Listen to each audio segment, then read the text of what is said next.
So, Ryan, welcome to the Disenfranchised. How are you doing today? I'm all right, mate. I'm good. I'm getting there. It's Wednesday, isn't it? So hump day. Yeah, so we're all right, aren't we? Oh, you know what? I thought you said pub day, and I was like, isn't every day pub day? Hump day, you're right. Yeah, we're nearly there.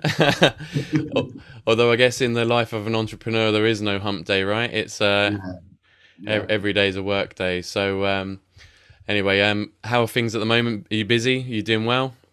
yeah. We are doing well. We're always busy because you're always trying to, adapt to new situations, aren't you? So yeah, we are busy.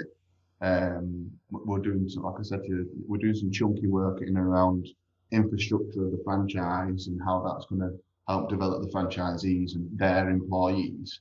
So that's quite nice chunky work. We've been doing some discovery days. We've just done a lot of marketing. So that's brought quite a few leads in. So then that brings discovery days. Yeah, we're busy in that respect. And then the agency itself, which we supply staff to, that's busy. We've got some, and we're doing some changes in the office to help with the recruitment process of agency workers to be a bit quicker.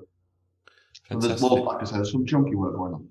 Yeah, yeah, it sounds like it. So definitely a busy time for you. But have you been taking advantage of the kind of uh, COVID restrictions being lifted and going to the pubs? Have you found time for that, or yeah, Not yet.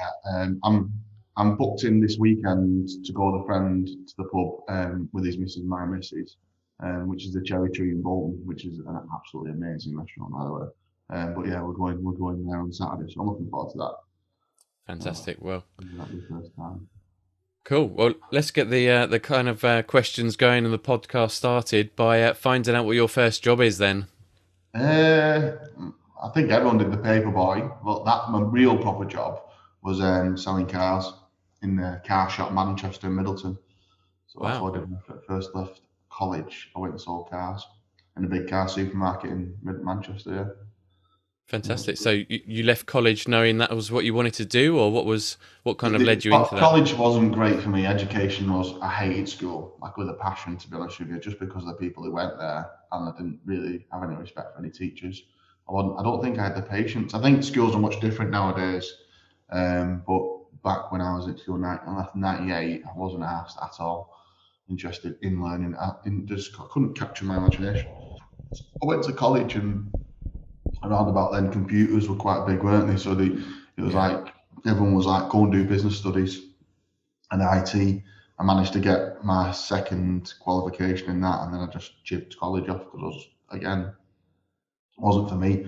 But what I was doing, I was working at so actually Toys R Us was my first proper job because I was working at Toys R Us. It's Manchester Road in Bolton College, and behind there there's a Toys R Us. It's not there anymore. But yeah, I worked there and I was selling on the multimedia department, selling PCs, doing IT. But I sold quite a lot of PCs. If I remember rightly, I probably sold the most amount at one point the group ever did.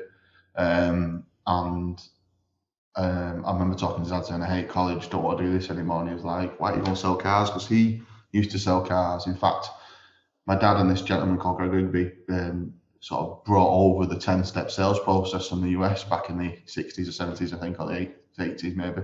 Yeah, 80s. And so he knew loads of people in the car game because he was notorious for training car salesmen. So he got in touch with an old friend and got me a job. And I started there when I think I was 18 or 19 or something like fantastic. Well, first that. of all, Toys R Us, that was my favourite place to go as a kid. It's just like a Yeah, dream, isn't it? yeah. It was like that when you worked there as well because you could always unwrap a PlayStation 2 game if you wanted to or whatever and have a little go in it, you know what I mean, and seal it back up again and stuff like that. So yeah. Oh wow, why'd you ever leave there? People don't. People used to work there for years. Like it was a sick place to work. I'm not gonna lie to you. I enjoyed it. It was a good place Yeah, to work. sounds awesome. But then obviously you moved into selling cars. So how did you find that? Was it something that you enjoyed doing? Yeah, I think that's where I grew up. You know, what I mean, immediately realised that you can earn quite good money, and the structure. You know, like I think anyone who's left in that sort of world of not knowing what they're doing and haven't got a really good work ethic and can't get up in the morning and things like that, car game absolutely batters it into you. So like I'm an hour early for every meeting that I ever go to, an hour early for work every day. I always presentable. You know, it might be dressed casual, but everything's clean and tidy and no stains on it and stuff like that. I think appearance is a big thing in selling, so that was drilled into me, and professionalism, and then dealing with big numbers, selling cars from £5,000 to £150,000, dealing with finance agreements, and dealing with customers' complaints, and getting repeat customers, and have a good diary, and then going up through to the management in car sales. So it taught me a lot. I think I really rate the car industry. I really like it. I don't know what it's like now. Like I say, I've been in it for 12 years, but at the time it was mega. And obviously the banter's ridiculous. Yeah. Because you're just dealing with loads of lads, so you get a thick skin quick, like that. That's one thing I did learn, and which I've still got, is the banter is ridiculous. You've got to be able to take sarcasm. If you can't do it, you'll just crumble. But it makes you go up quick. Yeah, I know it's similar to kind of quite a few industries I've come across in the past. Recruitment being one where you got to learn quick. The business world. But I actually started out as a labourer for a marquee company myself, and it's it's constant banter in that kind of environment, because that's what actually kind of just drives you on to do better, work harder, doesn't it? Especially for what I was doing, it was quite repetitive, so I think you go insane if not. You want to. I think I hate that professional sort of corporate sitting in an office in silence, tapping away on keyboards. Like I physically can't act like that. I just can't. And if people try and do it with me, it doesn't. It doesn't work. I don't like it. Some people, it's their go-to, innit, you see, but not for me. It's, yeah. I can't handle it. I understand. So it's given you kind of like a bit of a kind of backbone to kind of business experience and knowing how to operate in that kind of world. So how did you get from there to being a business owner then? So you started your education and recruitment company. I moved around the garages. I actually quit car game at one point and went to learn to be a joiner, and that's a different story. I actually did the qualification and then went straight back into joinery. I think the day that I qualified, I quit and went back into the car industry. I had a bit of a break when in the 20s for a little bit, learned a bit about joinery, and that just taught me the value of money, if anything, because going from earning really good money to absolutely nothing being an apprentice. But I had a little taste of it then, because I set up a business while I was doing it, and I was taking massive jobs on, but I was still training to be an apprentice in joinery. But when it really happened was when I was working at Honda, my surrogate auntie, Sue, friend of the family, she worked for a big recruitment company, and Randstad bought them out, and I think she'd been there quite a long time. Okay. Didn't fit them all to a certain degree, and she ended up leaving there. And she approached my dad and said, "Would you lend me some money to invest and create an education recruitment agency?" Because it was the education sector which she's in. And I got wind of this while I was at home one day and said, "I'm in." Do you know what I mean? Like, I've been obviously worked for franchises because of the car industry, so I knew what a franchise was. Mum and Dad had been in franchising for years and years and years, so I understood what franchising was, and I wanted to work for myself because Mum and Dad had businesses themselves for years and years and years. So I said to Dad, "Can I come on board?" So I bought myself an old Banger. We got an office above a cafe in Leyland, me and Sue. Sue covered Lancashire, I covered Greater Manchester. We did about 300,000, I think, in our first year. I did, because we had two separate limited companies trading the same name, a bit like a franchise. And then we sold our first franchise. Wow. So that's how I got into it. So why did the education recruitment appeal to you? Because it didn't appeal to me. The franchising appealed to me because the idea was to franchise it. But I knew that my auntie Sue, because I got a house on fire, she'd teach me everything about recruitment, which we did. So she taught me everything. She'd been in it for years, 20 years. So she taught me everything about teachers, all the different levels and qualifications, taught me how to do the interviews, taught me about all the compliance process. Obviously, I had an idea of how sales processes went, but it was a slightly different one, where car sales is literally shake someone down, do the deal, and you look after them remotely, where recruitment's creating a relationship with the client and looking after that client forever. So that's what it was. Actually, you do a bit of both. I did a bit of firms and a bit of temp. With teachers, it's like a day rate, so it's like going for a day, or they'll go for a 3-month period or cover a term. So I was doing that, and then also doing some firms, and then doing some ad hoc teaching assistant support work stuff as well. Cool. So, So and was then was it what science and happened? maths back then? That was still the difficult. Yeah, yeah, yeah. Yeah, It my was wife was an male education PE recruiter. teachers were the one. Male PE teachers, if you get hold of one of them, they were like gold dust. Oh, really? Yeah, that was the one back then. But yeah, but what happened was, mum and dad had a nursing agency at the same time called 24/7 Professional Health. So they were running that parallel. Well, they'd run it a year before I'd started, or a couple of years before I started. Um, and I started supplying special needs schools, so to speak, if that's the right terminology, with teaching assistants who do what they call learner support assistants. So they do a bit of personal care for a bit of a care plan, but also support the kids in a classroom environment.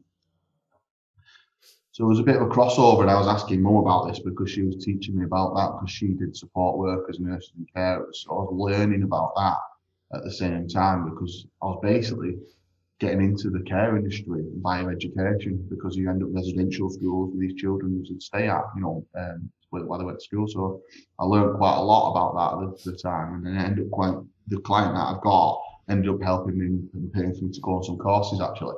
The client Wow. wanted me to work with them so well, they actually put me on some Ofsted courses. It was quite cool of them to do that. So I learned quite a lot about that at the time. Yeah, and that's how I got into it, and that's my story up to that point now. Yeah, fantastic. So, um, I take it you enjoyed recruitment then? You're still in the industry, aren't you, Yeah, right? yeah. So was it similar to the car industry? I mean, in No, terms it's of not the similar to the buzz, car. or? Yeah, it's not similar to the car industry at all. I mean, there is a pause. I do have banter with the people that I work in my office with, but I think that's just because we're all male, about the same age. But yeah, the car industry is ruthless compared to the recruitment industry. It takes up 10 notches. Like, recruitment, people get upset if you ring them before and after work and at the weekends and stuff. In car game, if you don't answer your phone on your day off, you lose your job. Yeah. You know what I mean? It's a different ball game. Yeah. That's it. If you're not in and your customer comes in, you lose the deal. You know what I mean? That's interesting you say that, because I think the people in recruitment that do the best or do really well are the ones that are working outside of those hours, right? Yeah. So that, So I think if you earn, some people really disagree with this, but it's natural. If you're going to earn over £30,000 a year, you have to work more than 40 hours a week. I'm sorry, that is the case. Like, I wish it wasn't, but it is. yeah. That is the case. You have to answer your phone out of hours work and stuff. That's the way it is, unfortunately. That's my view on it anyway. People can disagree with me, and I'm cool with that, but that's my view on it. I think that the salary banding should be maybe a bit lower than that, lower than 30 if you're to work more hours, especially if you're in a sales environment, because if people don't hear back from a company, within the next hour or two, or even next 4 hours, you kind of lost them, haven't you? Yeah. So I guess your experience within that car industry then really set you up well to be a successful recruiter, because 300,000 in the first year, that's pretty good going, right? I don't no idea. I don't know. The thing is, I don't know anyone in recruitment. Like, I'm not interested because I've never worked at a recruitment. You know what I mean? It's not like Yeah. I've gone around different agencies. I've never worked anywhere else apart from myself. I got taught by Sue, then worked for Mum, and I've been here ever since. So I've no idea what any of the recruitment industry does. I've never used any recruitment software. I've never done any sales training by anyone else. I think that's probably a good thing, mate. Yeah. To be honest with you. No. In all honesty, in my experience, so I started out with High Street in Reed, and you know what, they gave you a very good structure, a very good kind of base understanding of everything, but then it was all about the numbers, and that numbers, sort of how many calls have you made this week, kind of detracts away from what I think makes somebody successful, and that's to actually build a relationship with a client. If you haven't got time to build a relationship with a client because you've got to make 100 calls, pointless calls, it doesn't work out, right? So I think it's probably set you in good stead just having that work ethic from the car industry and then taking that into recruitment. So yeah, probably not a bad path. Well, it's working out anyway, isn't it? So All right, yeah. so Talk me through how you got into 24/7, now known as Tezlom, and tell me a bit about your time So there. we were doing education appointments. That's what it was called. And then my dad, it was 2012, got diagnosed with bowel cancer, which is again that was a very tough point. I remember he rang me. I was at work, and he just rang me out of the blue one day, and he just rang me and said, "I've got something to tell you, old boy. I've got cancer." That's just how he answered the phone. And I was like, "Fuck, all right." So then learning about that, because you automatically think you're just going to die, which isn't the case. So I had to start reading a bit about bowel cancer, and mum started taking dad to Clatterbridge for treatments. My brother was also selling cars at the time for the same company, for the company I used to work for. Sorry, I wasn't there anymore. So mum said to him, "Why don't you come on board a 247, do some sales, because mum needs to concentrate on dad and be taking him every day for treatment and stuff." And where the tumour was quite difficult, or it was quite intricate, and he ended up having a stoma, my dad. I'll tell you a bit more about that in a second. So then my brother joined 247, started learning about recruitment, getting into the business development side of it, talking to clients and creating relationships with them. And then mum said to me, because they had about 6 franchises then, I think, "Why don't you come on board and support the franchise network and learn a bit more about franchising?" Because we had a franchise director at the time in 247. So then I joined about 6 months later and gave some of my shares to Sue, and I brought some of the children's services over to 247 because they didn't do children's services then. So I brought some of the residential services over to 247. So that's my journey. So it was September 2012 I joined 247. Cool. So is it That's really how really tough call to take, that one, isn't it? yeah. It kind of not. I'd imagine it'll have knocked you back and made you kind of sit up and think, right, what do I do now with my life? So I guess transitioning into the family business kind of made sense. But what was it like working with your family? Because not all families get along that well. No, my dad's never been back in the business since, so he had multiple operations for the rest of his life, and unfortunately, my dad developed Parkinson's from the treatment, and then unfortunately developed dementia. So he now has Parkinson's dementia. I'm actually going seeing him today. So it's the first I'm not seeing my dad since New Year's Day because of COVID. He's been he at Christmas we made the decision as a family to put him into a care home. He was just becoming too much of a mum. And I've got 2 young kids, and my mum's never had them because she's always had to care for dad, as well as run the business with me. So we made the difficult decision for dad to go in a care home. Obviously, COVID, I couldn't go and see my dad. So mum's been managing to go see him. But yeah, today is the first time I'm going to see him since New Year's Day, which will be kind of nice. I'm kind of looking forward to it. I've had a lot of anxiety about that, actually. But yeah, I'm looking forward to seeing him. So I've lost track of your question now, sorry. That's okay. I was just asking what it's like to work with family. It's cool. Like my mum's, I work really close with my mum. She's, I think a lot of people forget sometimes with my mum. We have board meetings while we're having Sunday lunch. We discuss everything via text or FaceTime when we're putting the kids to bed at night, or she comes out babysitting on Saturday. It's we get on like a house on fire. And then, like I said, my dad's never been back in the business, and we move on a few years in the business, and unfortunately, I'll tell you a bit about Tom if you want. Yeah. I mean, that'd be good. So, I mean, that's a tough kind of situation already, and we've already spoken about this in a previous conversation. So, if you are happy to share the story about your brother, that I think that helps to build the picture of where Tezlom is today. Yeah, I share this story because there's families that go through it every single day, and I think it's like something that people don't like to be tarnished with. And from me doing podcasts and talking to people and being quite open and transparent about it, I know I've helped people. I've literally spoken to people who've really helped them.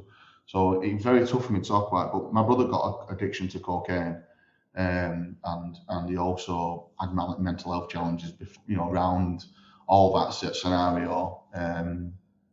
It happened, I think, a few years before 2018, and things started happening. His parents changed, his demeanour changed coming to work late, not doing his job properly.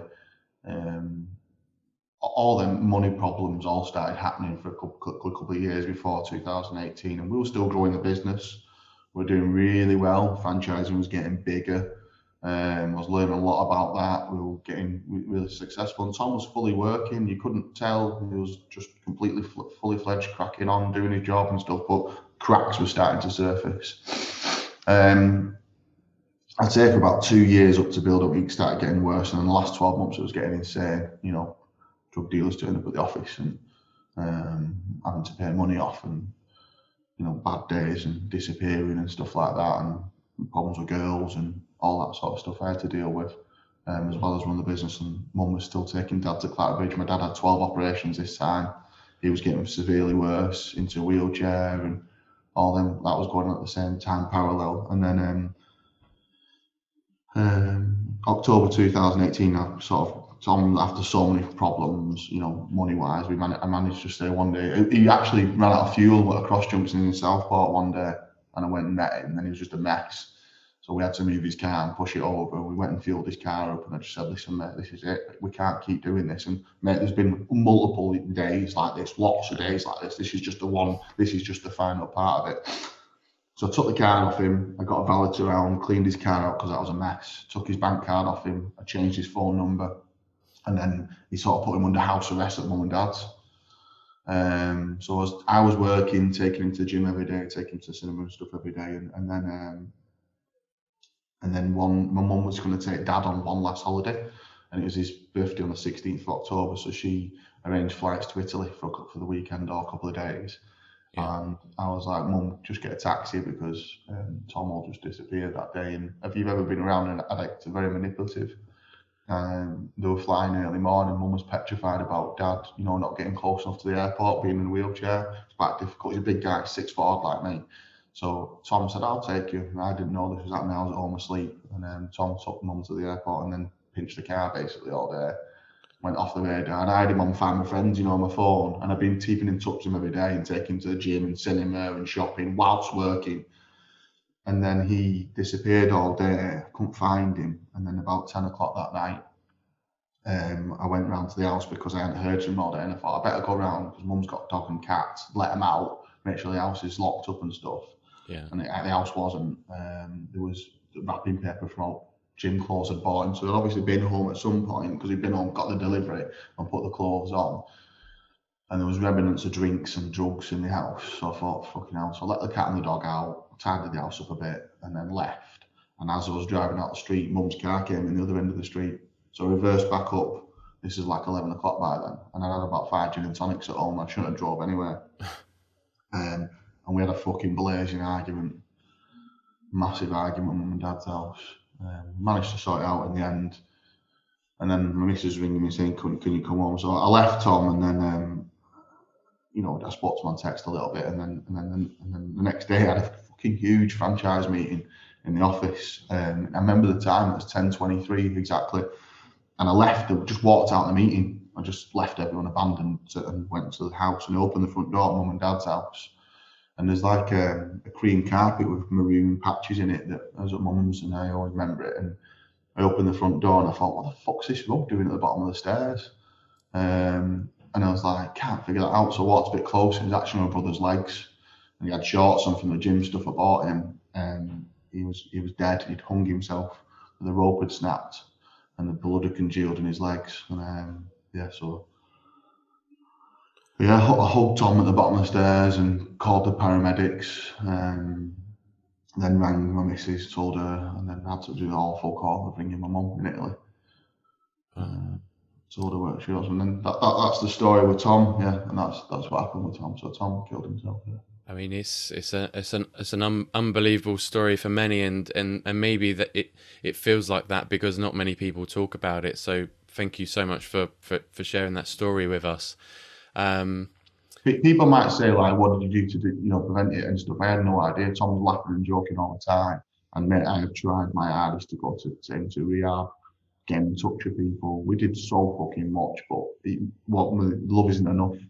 When someone's got an addiction like that, and you can't be told, you can't tell them. So No, Yeah, that was it's a fucking epic hard time, mate, because I had to ring the coroners the next day and make sure they didn't take Tom Polly to the morgue. So when I picked them up from Manchester Airport and then took her the next day to the hospital to go and see Tom.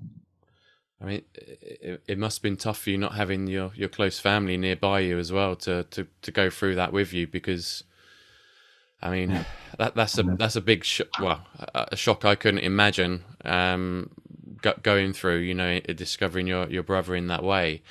So I know that now you're a champion for mental health, but how did you kind of get through that? How did you process it? What? so, I mean, the first steps was I went into work and told everyone. So I had to go and work the next day and tell everyone, which is tough. And then I just said, look, you have to lose a couple of weeks. And I immediately knew that I needed to do something because I'd been suffering with dealing with Tom for 2 years. At the same time, I just had a baby, and my missus was pregnant as well. And then she had another baby in December. So Tom died in October. We had a second child in December. So I knew that I needed to do something because otherwise I was going to probably end up drinking a bottle of gin every night and being a fucking complete mess. But I can't do that. Not fair, is it? You see. So I started counselling. I went and found a grief counsellor. And Mrs. actually cut her hair, so she got in touch with the grief counsellor. And she's done all sorts of stuff. This counsellor. And then I started looking at holistic stuff. I actually started taking up yoga, um, exercising, watching what I was dying. I quit drinking immediately. I never drank for 18 months after Tom died. Started looking at loads of different holistic stuff just to calm my mind. Did started doing breathing and breath work. And that's how I'm still not over it. I still have bad days. And like I said to you, I'm seeing my dad, but I've booked in my counsellor first thing in the morning, tomorrow morning, because I just know that after doing this and then also seeing my dad today, that I'll be in a bad place. Yeah, So my brother's birthday next month as well. So that starts to tick in as well. it's I mean you know, it's a massive respect to you, and there's a massive amount of mental strength that you've had to show and go and, you know, bring to the table to get through this and to support a family with a new child, and you know, and continue working as well. You know, I'm starting to feel a bit kind of emotional myself now thinking about it, because I'm thinking about my own life, and you know, my sister died of cancer when she was very young as well. So she was 2 years younger than me and had hip cancer, and I've not really shared this with anybody too much before because I find it difficult to talk about, and the fact that going through counselling as well, it's got this this stigma around it, right? So I did it a little bit grudgingly because I thought, you know, I'll get tarred with this strange brush, but actually it did help me through it. And the main thing that, you know, I think about is the counsellor told me that there's going to be bad days, right? And they're going to be really powerful and really strong at the beginning. They won't ever go away. It will just be that they're not as often and maybe not as powerful as they are then. So yeah, I think, mate, you just got to be aware that you don't project, and that's what I'm very aware of, because I can be quite sarcastic and I can be very angry. And I'm a big guy, you know, 19 stone, 6 foot, you know, like, I need to be very careful that I don't rip into someone because I'm projecting. And I think that's what a lot of people need to be very careful of, is being aware and keeping that self-caring and giving yourself pockets of time to keep in touch with yourself, so you can process and be a good dad and be a good employer and all them things. That's what I try and promote myself. It doesn't always work and I don't always get it right, yeah. but I try. I think That's that's the thing, part isn't of it? it. It's trying to do the right thing and have the right approach to everything. But let's move on from this to kind of Tezlom now, because obviously at this point it was 24/7, right? And Yeah, so we're 24/7 professional health, and it's quite a generic name now. And I was always wanted to do social media a bit better for 24/7. But the way we looked, we all wore suits and ties, and we looked very corporate. All the walls were magnolia and a typical office environment. And come from a corporate background myself in car sales and wore a suit every day and all that. I seen at the same time this was happening, I'd seen a friend Liam called Wise Up. He created a company called Wise Up. He was in recruitment, became an addict, and then we created a company called Wise Up with his friend Mark. But their social media is fantastic. If you follow them on Instagram, it's just Wise Up official. And I said to him, Liam said, who's taught you how to do social media? And he said, there's a branding agency called Tim Marner in Bolton. So I had approached him, and I can't get my dates right. It was either before or after Tom died. I think it was after, but I can't remember because I was like, because me and Mum had an option. What the fuck do we do? Because we could have sold the business easy. It's fantastic. The accounts are amazing. We could have easily sold. You've got to remember, my mum started when she was 56. Yeah. My mum started the business when she was 56. She still works here every day. She's in today. Yeah, she's 69. Yeah. And she's still got the same energy or more? Oh yeah, mate, she's one rings on most people running business right now. Yeah. So we were like, what we're going to do? Mum was like, I don't want to retire. And I was like, Mum, I can't work for anyone. So let's crack on. So we rebranded. So when we went to see Tim, and he was like, listen, what you want to say to me doesn't fit under 247 professional health. And what had also happened, a couple of other companies had sprung up called 247, and it caused difficulties with clients and invoicing and stuff like that. And I was like, this is time to do a change. We had quite a few franchises then. So we created Tezlom. So Tezlom in the corporate world stands for transparency, equality, zealous, loyalty, organic, and motivation. But my brother is called Tom, and my dad's called Les. Yeah, it's nice. So then I had to go and sell that to all the franchisees. I had to rebrand the whole company, photo shoots, because I don't have any stock images in any of the artwork. I don't believe in stock images. That's just my personal preference. Again, but I think if you're going to have a business about people, you should have people in the business. Agreed completely. So how did the franchisees take the rebrand? Yeah, I'm not gonna lie to you. Some of them did like it, and we lost one along the way because of it. But then the rest of them well on board, fully understood it. Got to remember that some of them knew my brother as well, so like they were all on board with it and understood what we needed to do to look better. And they were facing the same problem as us with other companies called 247. And then the way we wanted to do it and the way we wanted to work. So yeah, it was good. It took about 12 months to roll out, and with 2 years fully fledged. But yeah.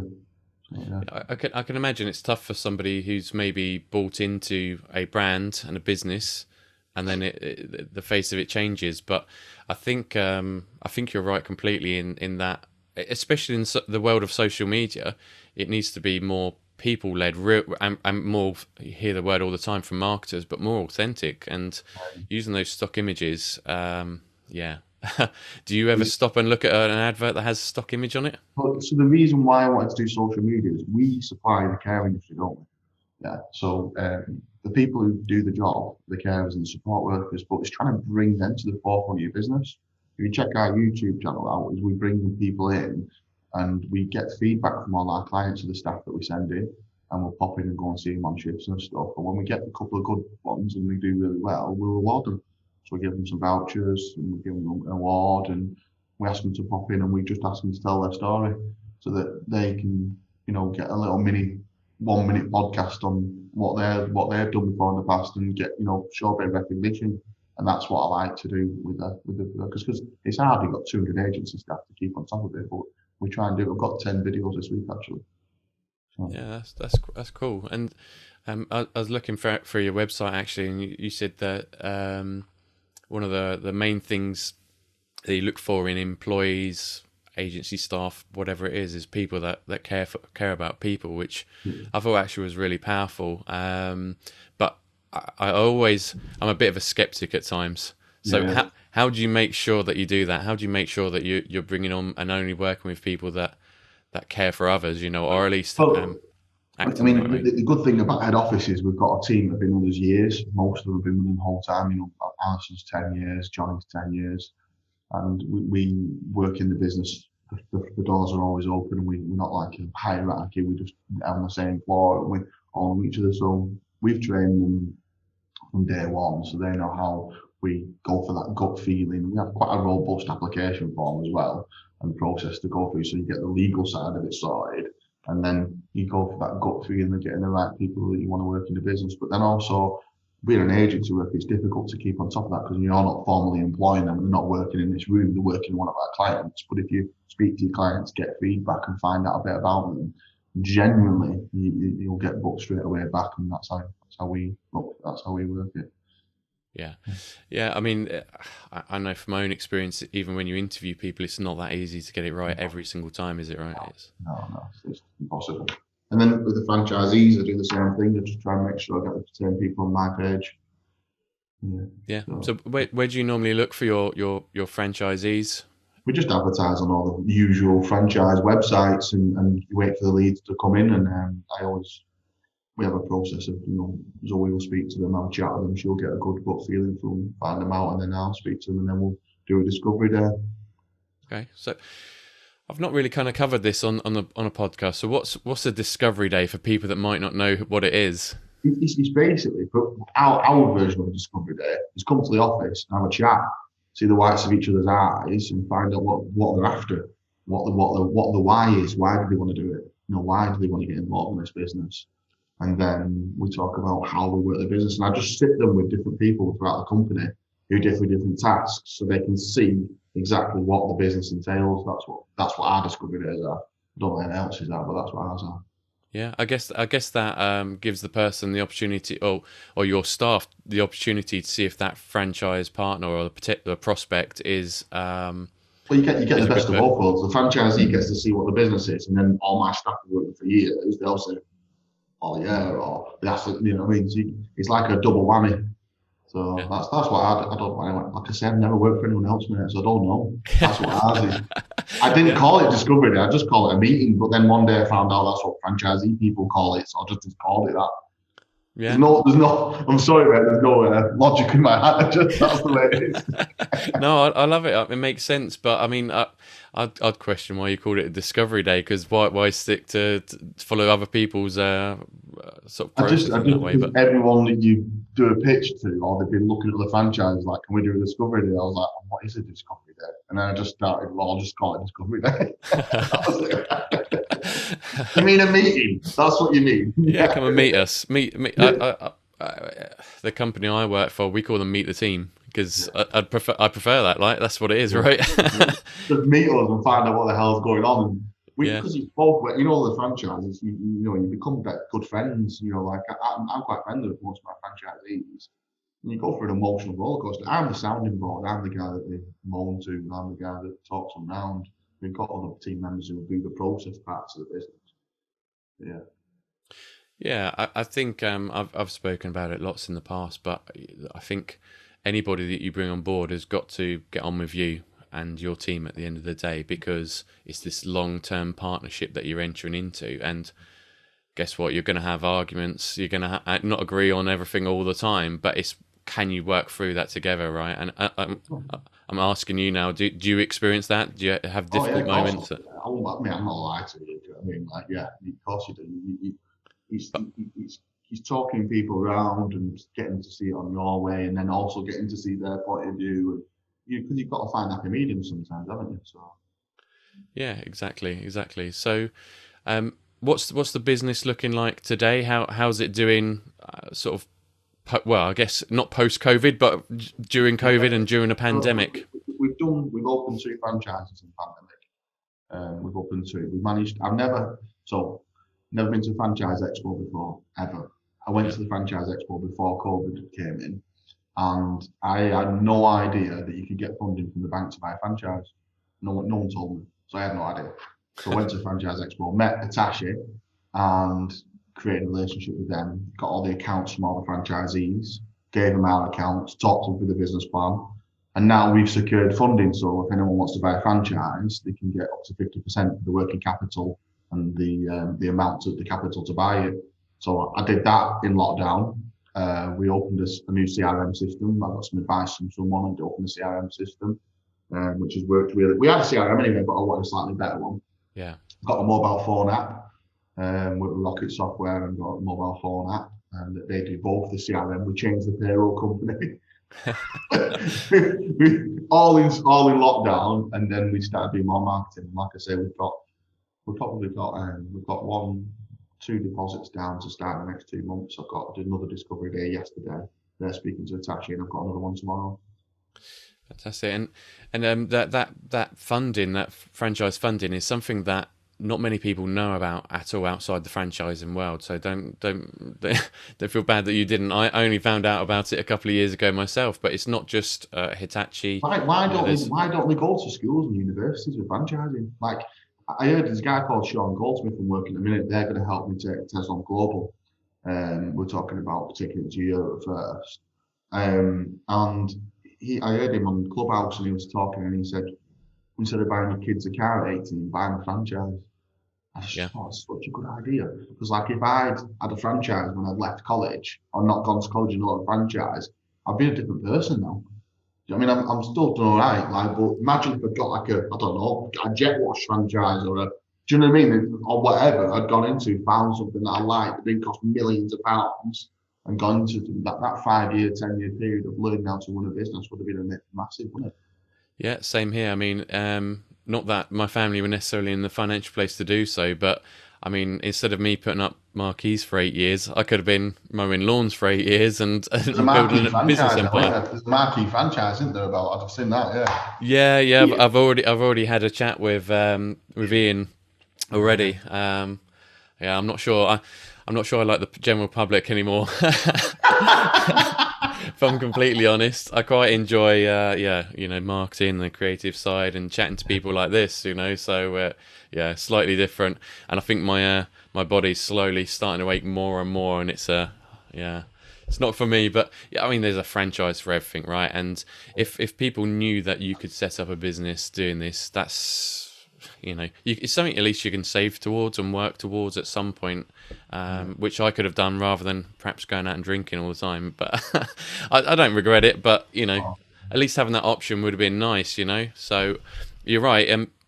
There's actually in America there are franchising schools and degrees that you can actually earn to either work, learn how to work within a franchise or to become a franchisee yourself one day. It's a whole big academy. They came over to the UK a little while ago. I've got a close friend who works for Nettle, and they do something like a scholarship, and I was going to tap into that. I've just created an academy myself that's like basically an online ops manual, but with lots of training involved, and the franchisees and the employees can go through an online training course, and I'm just about to put an exam in boards and get it CPD accredited if I can. And then obviously the recruitment qualification as well, try and get that in line with it as well. So. But yeah, that would be the next one is if you can get someone on the academy with a scholarship to become a franchisee. So they don't pay for the franchise, but they pay us back and we train them in house. A bit like come and work for us for a little while to become then a franchisee. Don't know, we'll just have to figure it out. Yeah, I think it's a really good option. I mean, you said you went and did your apprenticeship some time ago. Imagine if that was towards the end of it, leading towards you owning your own business. Yeah, I think with the work ethic that you've got, you'd have had that sooner. Maybe a little bit sooner. So it was a funny one when I did an apprenticeship. My dad bought me a URL, LancashireJoinery.com. It was available at the time, and I created a website, and I was still doing my apprenticeship, and I was taking jobs on for building sites and stuff. I couldn't do it. I was just passing it on to people left, right, and centre. I was getting on all sorts of stuff. It was mad. But like I said, literally the day I quit, it was a funny story. We moved into a flat. Me and my missus, we'd only been together 3 months, and she was a hairdresser. She moved into a flat above a hairdresser. She didn't have a job at the time. She just walked out of a previous one. We put a CV through the door. She got a job, and the manager of the salon's fella was the manager of a car garage. I went out and had a chat with him. I left my van on the car park, and that was it. Never went back for it. Fucking sent it back to finance company. That was it. Went back in the car game. Amazing. So you mentioned kind of funny story there. So what's been the kind of funniest story that you've had in your career so far? Funny story. Or strange or weird or something like this maybe? Yeah, I mean, I was trying to think, there's so many mad shit that's happened to me over the years. Like, Tezlom's definitely been the weirdest one with my brother and all that episode of learning all that. I think what's been really nice is when I brought this, I started to bring in yoga and mindfulness and gym memberships for all the staff at head office. So we pay for everyone's gym. We have a yoga teacher that comes in. We have back massage, sports massage every 2 weeks. In the office, massage people come to the office and do it. So then it was interesting. We did the massage, and out of a team of 16, 8 people have never had a massage before. Yeah. Mad that, isn't it? So like it is. So we brought that in. So now we have 2 lads that come do sports massage for the whole team every 2 weeks. We have a yoga structure that comes every month. We do yoga. Then we have gym memberships for everyone. We've had a mindfulness coach. We've had a breathwork coach come in. I'm just arranging, they don't know yet, but a corporate day doing cold water therapy. So they're going to go out with a minibus, get into a lake, do some cold water therapy, get back out again. And just all them holistic things that I brought in, that I did for me, I brought into the business. So that's something you've picked up, obviously, over the challenges that you've had. But also, I think it ties into that statement earlier of, you actually care for the people you work for. It goes beyond just giving them, some discount vouchers or something like this. Everyone's got that. We've got that. We've got the blue light card scheme and all that sort of stuff, and that's great. And some people can't afford to do the things I'm doing, but and you can do little tiny things. It don't cost a lot of money. But it also makes me think, and there's no wonder people have to take calls outside of working hours, mate. Like, too busy to get massages during the working day. No, I think that's awesome, and I think people have to build in time for relaxation, kind of reset their mind so they can work harder and better again. Most of them won't be able to do it out of work hours as well. Like Louisa and myself, I've got 2 kids. Louisa's got a young child. To try and, I'm just popping off to go and get a massage. Doesn't really happen that often, do you know what I mean? So doing it in work time, it's a good, 45 minutes of a massage. And that's it. It's amazing. Sounds great. Sign me up. No. Everyone says that. No, I've moved away from recruitment, but look, I appreciate we're kind of coming towards the end of our hour here. So just want to ask you one final question, which is, anybody who's thinking about buying a franchise for themselves or maybe for their kids, for the future, what would be your one piece of advice to them? Proper understand what you're getting yourself into, because you need to fall in love with it. That's what I'd suggest. Doesn't matter, because all franchises, as long as they're accredited and good and substantial, they work. So it's just, you need to, don't fall in the romance of running your own business, fall in the romance of the business that you're going to be doing. Because when it gets tough, you need to still love it. You get what I mean? You understand that, don't you? You've got to still love it. Yeah, I think whatever you go into, whether it's a job, self-employment, starting anything from scratch, there are going to be tough times, right? Even, for example, I'm learning to play guitar. There's tough times when my fingers just don't work. But as long as you still enjoy it and want to make it happen. You just want to quit and then go and get something else. You can't do that. You've got to love it and then dig in deep. And when I say digging deep, not a lot of people know how deep you've got to go, but you've got to go deep. Perfect. Look, I think that's great advice. So thank you very much for your time, Ryan. It's been a pleasure speaking with you. Thank you so much for sharing your stories with us. And I'm sure Tezlom is going to go from strength to strength and take over the world. Thanks, mate. Cheers. All right. Cheers, Ryan. Take care. Bye.